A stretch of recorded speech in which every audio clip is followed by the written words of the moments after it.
জনাব তারেক রহমানকে প্রধানমন্ত্রী করার আগ পর্যন্ত ঢিলা দেওয়া যাবে না। ইসলামিক রিপাবলিক অফ পাকিস্তানে তাদের ভোট ছিল, বাংলাদেশে তো নাই। এদের নাম বললে এরা আবার কষ্ট পায়। ভবিষ্যৎ নাই বলে নির্বাচনটা কি করে ঠেকানো যায়, কারণ নির্বাচন হলে তো সবাই জানে, দেশবাসী জানে, বিশ্ববাসী জানে, ছেলে জানে, বুড়া জানে, তরুণ জানে, তরুণী জানে কোন মার্কার জন্য।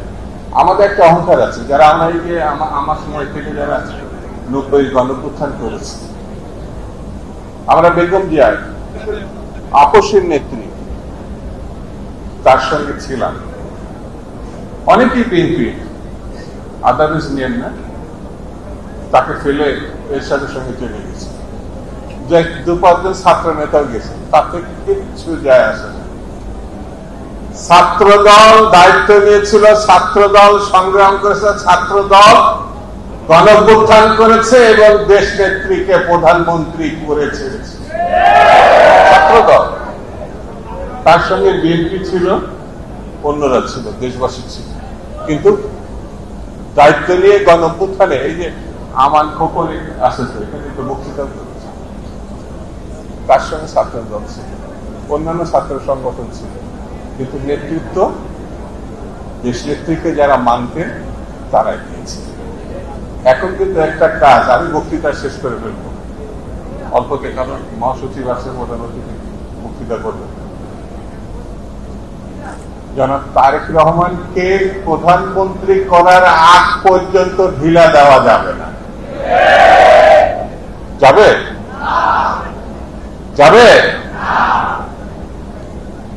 কাজ ধৈর্যের সঙ্গে দেখছে না চারিদিকে। এই যে আমাদের রিপন যেটা বলল, ষড়যন্ত্র, আমার যেটা বললো, ষড়যন্ত্র কিন্তু বন্ধ হয় না।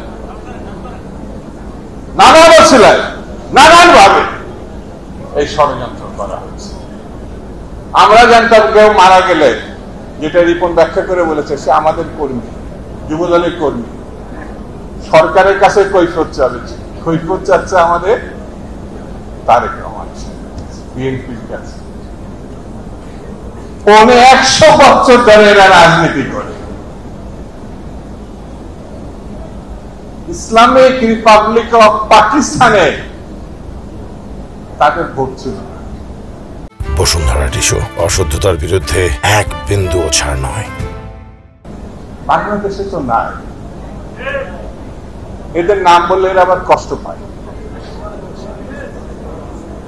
ভবিষ্যৎ নাই বলে নির্বাচনটা কি করে ঠেকানো যায়, কারণ নির্বাচন হলে তো সবাই জানে, দেশবাসী জানে, বিশ্ববাসী জানে, ছেলে জানে, বুড়া জানে, তরুণ জানে, তরুণী জানে কোন মার্কার জন্য, কোন দল জেনে, কারা সরকার গঠন করবে। সেই জন্য তার একটু কি করে ঠেকানো যায়, এই জায়গায় একটু ধৈর্য নিয়ে আমাদের কিন্তু চলতে হবে। ষড়যন্ত্র হবে, ষড়যন্ত্র পা দেওয়া যাবে না, নানান কায়দায়, নানান ভাবে। ওই যে একজন হঠাৎ করে বলে ফেললো না কালকে, যে সরকার পারে না নিরাপত্তা দিতে, সে কি করে ইলেকশন করবে বললো না। ঘটনা কত রকম জটিল এবং কুটিল, বুঝতে পেরেছেন? সেই জন্য বন্ধুরা, আজকে এই যে গণঅভ্যুত্থান, মহান গণঅভ্যুত্থান, স্বৈরতন্ত্রের পতনে যারা যেভাবে দায়িত্ব পালন করেছেন, যেখান থেকে দায়িত্ব পালন করেছেন, আমি পূর্ণবার তাদের প্রতি শ্রদ্ধা জানাই। তাদের এই মহান কীর্তির প্রতি দেশবাসী কৃতজ্ঞ, আমার দল কৃতজ্ঞ। আমরা বিশ্বাস করি এইভাবে বাংলাদেশ সামনের দিকে এগিয়ে যাবে।